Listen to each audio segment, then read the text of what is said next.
अविनाश सुबह समय पर उठा नहीं तो संस्कृति को चिंता हुई। उसने अविनाश को उठाते हुए उसके माथे पर हाथ रखा। माथा तप रहा था।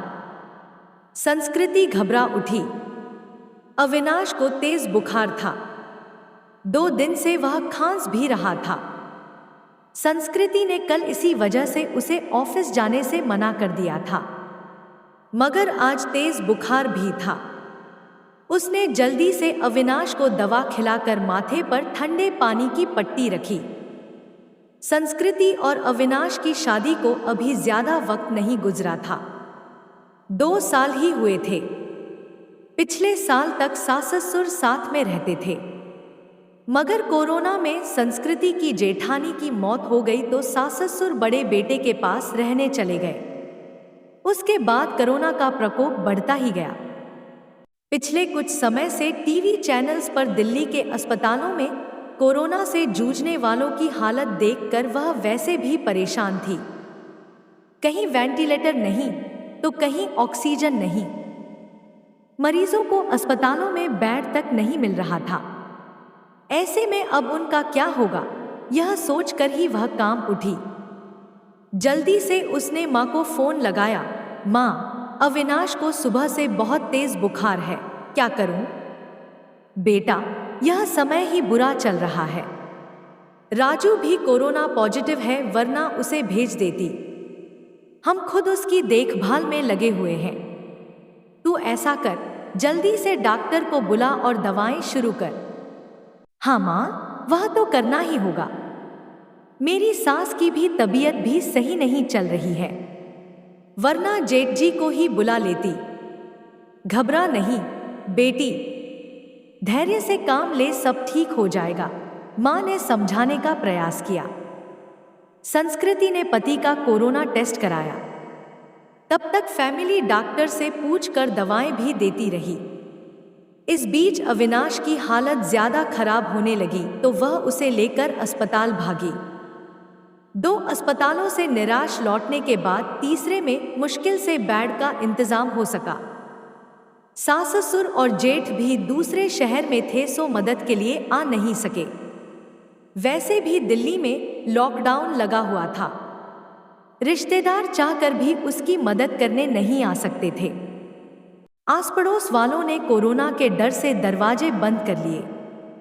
तब संस्कृति ने अपने दोस्तों को फोन लगाया, पर सबने बहाने बना दिए। अकेली संस्कृति पति की सेवा में लगी हुई थी। अस्पताल में मरीजों की लंबी कतारों और मौत के तांडव के बीच किसी तरह संस्कृति खुद को बचाते हुए पति के लिए दौड़ भाग करने में लग गई। कभी दवा की पर्ची लेकर भागती तो कभी खाना लेकर, कभी डॉक्टर से गिड़गिड़ाती तो कभी थक हार कर बैठ जाती। उसे कोरोना वार्ड में जाने की इजाजत नहीं थी। बाहर रिसेप्शन में बैठकर ही पति के ठीक होने की कामना करती रहती। उस पर पति की तबीयत अच्छी होने के बजाय बिगड़ती जा रही थी। उस दिन भी डॉक्टर ने पर्ची में कई दवाएं जोड़कर लिखी। वह दवाएं लेने गई, मगर जो सबसे जरूरी दवा थी वही नहीं मिली। अस्पताल में उसका स्टॉक खत्म हो चुका था। अब वह क्या करेगी? बदहवा सी वह अस्पताल के बेंच पर बैठ गई। बगल में ही परेशान सा एक युवक भी बैठा हुआ था। संस्कृति ने उसकी तरफ मुखातिब होकर पूछा, आप बता सकते हैं यह दवा मुझे कहाँ मिलेगी? मैं खुद यह दवा ढूंढ रहा हूं, आसपास तो मिली नहीं। मेरे दोस्त ने बताया है कि नोएडा में उसकी शॉप है। उसने कुछ दवाएं स्टॉक करके रखी हैं, सो वह मुझे दे देगा। अभी जाने की ही सोच रहा था। पर्ची लाइए, मैं अपने साथ आपके लिए भी दवा ले आता हूं, बहुत मेहरबानी होगी। सुबह से इसके लिए परेशान हो रही थी। पसीना पोंछते हुए संस्कृति ने कृतज्ञ स्वर में कहा, मेहरबानी की कोई बात नहीं, इंसान ही इंसान के काम आता है। बस इतना शुक्र मनाइए कि दवा वहां मिल जाए, कहकर वह चला गया। करीब 2 से 3 घंटे बाद लौटा तो उसके चेहरे पर परेशानी की लकीरों के बावजूद खुशी थी। यह लीजिए, बड़ी मुश्किल से मिली, मगर मिल गई यही बहुत है। बहुत बहुत शुक्रिया। कितने की है? संस्कृति का चेहरा भी खिल उठा था। अरे नहीं, पैसे की जरूरत नहीं। आप पहले यह दवा खिलाइए मरीज को डोट। उस दिन के बाद से दोनों में बातचीत होने लगी। वह अपने भाई की देखभाल में लगा था और संस्कृति पति के लिए दौड़ भाग कर रही थी। दोनों का दर्द एक सा ही था। संस्कृति जब भी व्यथित होती तो उसके कंधों पर सिर रख कर रो लेती। कोई चीज लानी होती तो प्रतीक लेकर आता, संस्कृति को घर छोड़ कर आता। धीरे धीरे तकलीफ के इन दिनों में दो अजनबी एक बंधन में बंधते जा रहे थे। उनके बीच एक अजीब सा आकर्षण भी था जो दोनों के इस बंधन को और मजबूत बना रहा था। एक दिन अविनाश का ऑक्सीजन लेवल काफी घट गया। अस्पताल में ऑक्सीजन सिलेंडर नहीं था।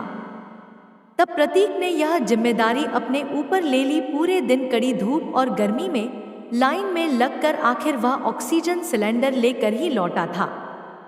उस दिन संस्कृति ने पूछा था, आप मेरे लिए इतना कुछ कर रहे हैं, इतना ख्याल रखते हैं, मगर क्यों? मैं तो आपकी कुछ भी नहीं लगती। फिर बताओ न, ऐसा क्यों कर रहे हो? पहली बात, हर क्यों का जवाब नहीं होता, और दूसरी बात, हम दोनों हमसफर नहीं हैं। तो क्या हुआ, हमदर्द तो है ना। आपके दर्द को मैं बहुत अच्छे से महसूस कर सकता हूं। आपकी तकलीफ देखकर मुझे दुख होता है। बस किसी भी तरह आपकी मदद करना चाहता हूं। एक अनकहा सा मगर मजबूत साथ महसूस कर वह गमों के बीच भी मुस्कुरा उठी थी। धीरे धीरे अविनाश की तबीयत और भी बिगड़ गई और उसको वेंटिलेटर पर रखना पड़ा। अस्पताल में वेंटिलेटर्स की भी कमी थी। कई वेंटिलेटर्स खराब हो गए। बदहवासी संस्कृति ने प्रतीक को फोन लगाया तो पता चला कि उसके भाई को भी कहीं और शिफ्ट करने की नौबत आ गई है। आप चिंता ना करो संस्कृति जी, मैं अपने भाई को जिस अस्पताल में लेकर जा रहा हूं, आपके पति को भी वहीं लेकर चलता हूं। वहां वेंटिलेटर की सुविधा है और डॉक्टर्स भी अच्छे हैं। प्रतीक ने उसे ढांढस बंधाया और फिर जल्दी ही शिफ्टिंग की सारी व्यवस्था करा दी। शाम में सब निबट गया तो प्रतीक का हाथ पकड़कर रुंधे गले से संस्कृति इतना ही कह सकी, आप नहीं होते तो पता नहीं क्या होता। मैं नहीं होता तो कोई और होता। अच्छे लोगों की मदद के लिए कोई ना कोई आ ही जाता है। ऐसा नहीं है प्रतीक जी, मैंने अपने दोस्तों, पड़ोसियों और परिचितों सबको देख लिया। इस कठिन समय में कोई भी मेरे साथ खड़ा नहीं। केवल आप हैं, जिसे 4 से 6 दिन पहले तक मैं जानती भी नहीं थी। आज लगता है ऐसे आपके बिना रह ही नहीं सकती। उसकी बात सुनकर प्रतीक ने एक अलग ही नजर से संस्कृति की तरफ देखा और फिर मुस्कुराकर चला गया। संस्कृति के दिल में अजीब सी बेचैनी होने लगी। वह सोचने लगी कि प्रतीक का साथ इस परेशानी के समय में भी कितना सुकून दे जाता है। अस्पताल में मरीजों के रिश्तेदारों की भागदौड़ और परेशानियों के बीच भी चंद लम्हे वह केवल प्रतीक के बारे में सोचती रह गई। इसी तरह 2 से 3 दिन और गुजरे। अविनाश की हालत काफी गंभीर थी। फिर एक दिन सुबह सुबह संस्कृति को सूचना मिली कि उसके पति की मृत्यु हो गई है। एक पल में संस्कृति को लगा जैसे वह अधूरी रह गई। उसका सब कुछ छिन गया है। प्रतीक ने जितना हो सका उसे धैर्य बंधाया। कोरोना की वजह से वह पति के शव को घर भी नहीं ला सकती थी। लॉकडाउन लगा हुआ था। घर वालों का आना भी कठिन था। ऐसे में उसे समझ नहीं आ रहा था कि पति को अंतिम विदाई कैसे दे। तब प्रतीक ने हाथ पैर धोकर और कपड़े बदलकर उसकी रसोई में प्रवेश किया और सबसे पहले चाय बनाई। संस्कृति के साथ खुद भी बैठकर उसने चाय पी। फिर संस्कृति को नहाने भेजकर खुद दाल चावल बनाने लगा। संस्कृति को खाना खिलाकर उसके लिए सब्जी, फल, दूध आदि का इंतजाम कर और सांत्वना देकर वह वापस लौट गया। 2 से 3 दिनों बाद जब संस्कृति थोड़ी सामान्य हुई और पति की मौत के सदमे से उबरी तो उसे प्रतीक की याद आई। प्रतीक उसके लिए अपनों से बढ़कर बन चुका था, मगर उसे पता नहीं था कि वह कहाँ रहता है, क्या जॉब करता है। बस एक फोन नंबर था। उसने फोन मिलाया तो नंबर बंद आ रहा था। संस्कृति घबरा उठी। वह प्रतीक से संपर्क करना चाहती थी, मगर ऐसा हो ना सका। 2 से 3 घंटे वह लगातार फोन ट्राई करती रही, मगर फोन बंद ही आ रहा था। अब उससे रहा नहीं गया। कुछ सोचकर वह उसी अस्पताल में पहुंची जहां उसके पति और प्रतीक का भाई एडमिट थे। वह रिसेप्शन एरिया में घूम घूम कर प्रतीक को खोजने लगी, क्योंकि अक्सर दोनों वहीं बैठे होते थे। फिर वह उसे खोजती हुई कैंटीन में भी गई। हर तरफ चक्कर लगा लिया, मगर प्रतीक कहीं नजर नहीं आ रहा था। थक कर वह वापस रिसेप्शन में आकर बैठ गई और सोचने लगी, अब क्या करे। नहीं, बल्कि एक ही होगा। मगर संस्कृति, लोग क्या कहेंगे? लोगों का क्या है प्रतीक? जब मुझे जरूरत थी तो क्या लोग मेरी मदद के लिए आगे आए थे? नहीं ना। उस वक्त तुमने मेरा साथ दिया, अब मेरी बारी है। इसमें गलत क्या है? तुम थोड़े ठीक हो जाओ, फिर सोचेंगे कि क्या करना है। संस्कृति ने अपना फैसला सुना दिया। करीब 10 दिन संस्कृति ने जी भर कर प्रतीक का ख्याल रखा। हर तरह से उसकी सेहत पहले की तरह बनाने और खुश रखने का प्रयास करती रही। संस्कृति एक संयुक्त परिवार से संबंध रखती थी। ससुराल में धन संपत्ति की कमी नहीं थी। यह घर भी पति के बाद उसके नाम हो चुका था। पति ने उसके लिए काफी संपत्ति और गहने भी छोड़े थे। बस एक हमसफर की कमी थी, जिसे प्रतीक पूरा कर सकता था। उस दिन शाम में संस्कृति ने प्रतीक के हाथों को थाम कर कहा, जो बात मैंने अनजाने ही उस फॉर्म में लिखा, क्या हम उसे हकीकत का रूप नहीं दे सकते? क्या मैं तुम्हें अपने हमदर्द के साथ साथ एक हमसफर के रूप में भी स्वीकार हूं?